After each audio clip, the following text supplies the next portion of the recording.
Assalamualaikum warahmatullahi wabarakatuh. Di sini kami akan mempresentasikan mengenai proses pengolahan membran nanofiltrasi atau NF dalam industri pangan.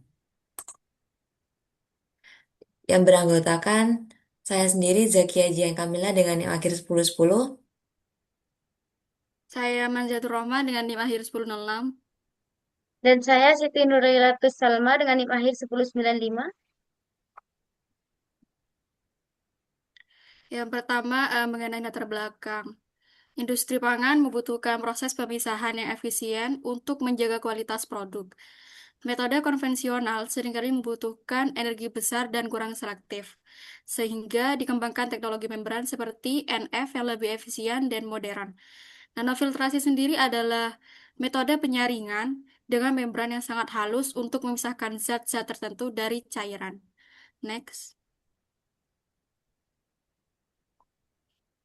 Selanjutnya ada prinsip kerja yang pertama, air dan molekul kecil seperti sebagian garam atau zat sederhana bisa lolos melalui membran disebut permet.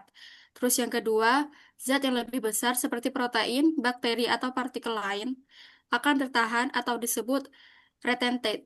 Terus yang terakhir, nanofiltrasi bekerja dengan cara mendorong cairan menggunakan tekanan agar melewati suatu membran semi permeabel atau saringan sangat halus. Membran ini punya pori-pori sangat kecil, jadi tidak semua zat bisa lewat. Next. Berikutnya ada karakteristik NF. Yang pertama, tekanan operasi lebih rendah. NF bekerja pada tekanan sekitar 5-40 bar, lebih rendah dibanding RO, sehingga lebih hemat energi dan biaya operasional. Kedua, ada flux atau laju aliran yang lebih tinggi. Karena porinya sedikit lebih besar dari RO, cairan dapat mengalir lebih cepat, sehingga proses penyaringan lebih efisien. Ketiga, ada membran bermuatan atau charge membran, yang dimana permukaan membran biasanya memiliki muatan listrik, sehingga proses pemisahan tidak hanya berdasarkan ukuran, tapi juga berdasarkan muatan zat. Kemudian ada aplikasi di industri pangan. Pertama, ada pengolahan susu.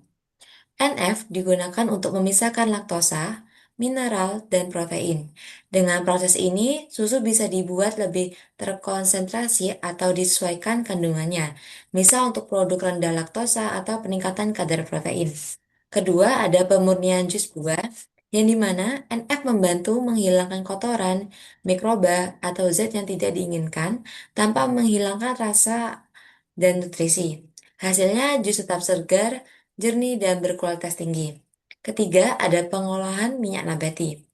Digunakan untuk menghilangkan asam lemak bebas atau zat pengotor sehingga kualitas minyak menjadi lebih baik tanpa proses kimia berlebihan. Keempat, ada pengolahan air dan limbah pangan. NF digunakan untuk menjernihkan air, mengurai kadar garam atau demineralisasi, serta mendaur ulang air limbah agar bisa digunakan kembali dalam proses industri.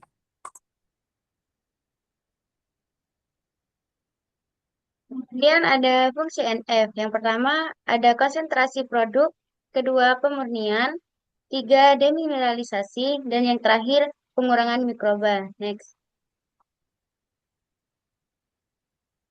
Tantangan dan pengembangan teknologi nanofiltrasi atau NF. Tantangan tersendiri yaitu ada pengotoran membran atau membran fouling.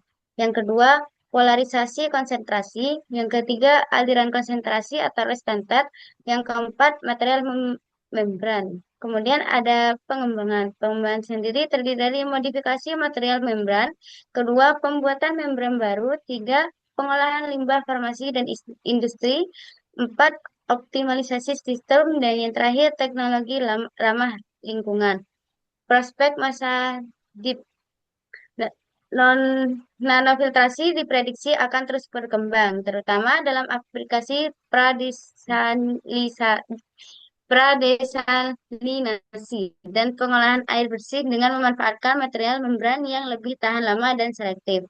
Tantangan pengotoran akan diatasi dengan pendekatan hibrida, yaitu penggabungan NF dengan teknologi pra-pengolahan lainnya. Next. Kesimpulan, nanofiltration merupakan teknologi membran yang efisien dalam industri pangan untuk proses pemurnian, konsentrasi, dan demineralisasi dengan tekanan rendah dan biaya relatif ekonomis. Sehingga teknologi ini banyak digunakan pada produk seperti minuman dan susu karena mampu meningkatkan kualitas dan efisiensi proses. Namun, masih terdapat tantangan seperti fouling dan keterbatasan kinerja membran sehingga diperlukan pengembangan lebih lanjut. Secara keseluruhan, NF memiliki prospek yang sangat baik sebagai teknologi berkelanjutan di industri pangan. Next.